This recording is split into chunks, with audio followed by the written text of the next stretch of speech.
गुज़श्ता हफ्ते में किसान मददगार हेल्पलाइन पर मौसूल होने वाले 5 अहम सवालात। कमाद की काश्त के लिए शरह बीज क्या है? कमाद की काश्त के लिए 2 अंकों वाले 30,000 जबकि 3 अंकों वाले 20,000 समय यानी 60,000 समय फी एकड़ इस्तेमाल करें। समों की ये तादाद तकरीबन 100 से 120 मन गन्ने से हासिल होती है और इसके लिए 12 से 16 मरले कमाद दरकार होता है। मकई की फसल में नाइट्रोजन की कमी की अलामात क्या है? नाइट्रोजन की कमी की सूरत में पौधों की बढ़ोतरी रुक जाती है और पत्तों का रंग पीला होना शुरू हो जाता है। ज्यादा कमी की सूरत में पुराने पत्ते ज्यादा मुतासिर होते हैं और बाद में ये अलामात नए पत्तों पर भी नजर आती हैं। पत्ते में पिलाहट उसके नोकदार हिस्सों से शुरू होकर चौड़े हिस्से की तरफ जाती है। राया की फसल में जड़ी बूटियों का इंसात कैसे मुमकिन है? बीज की काश्त शाम के वक्त तरोतर में करें और हल्का सुहागा लगा दें। मोतदिल मौसम में दर्जा हरारत जब 35 डिग्री सेंटीग्रेड या कम हो तो बुवाई के फौरन बाद एस्मेटोला क्लोर बहिसाब 700 से 800 मिलीलीटर फी एकड़ 100 लीटर पानी में मिलाकर इस्तेमाल की जा सकती है। उगाव के बाद कोई भी जहर इस्तेमाल ना करें। मटर की किस्म मिट्योर से फी एकड़ कितनी पैदावार हासिल की जा सकती है? अगीती काश्त में इसके पौधे कद में छोटे होते हैं और इनका रंग गहरा सब्ज होता है। फली की लंबाई 7 सेंटीमीटर और एक फली में अवस्तन 7 से 8 दाने होते हैं।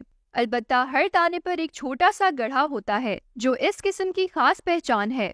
सब्ज फलियों की पैदावार 55 से 60 मन फी एकड़ जबकि बीज के लिए काश्त की गई फसल की पैदावार 20 से 25 मन फी एकड़ होती है। प्याज की बीमारी अर्गमानी झुलसाओं का कीमियाई इंसदाद कैसे मुमकिन है? शदीद बारिशों में अलामात जाहिर होती है। 5 दिन के वक्फे से फफूंदी का इस जहर का अदल बदल के असूल से स्प्रे करें। एज़ॉक्सिस्ट्रोबिन और डायफिनाकोनाज़ोल बहिसाब 250 मिलीलीटर फी एकड़, डायफिनाकोनाज़ोल और ट्यूबाकोनाज़ोल बहिसाब 250 मिलीलीटर फी एकड़ इस्तेमाल करें। मज़ीद रहनुमाई की सूरत में किसान मददगार हेल्पलाइन पर राब्ता करें। शुक्रिया।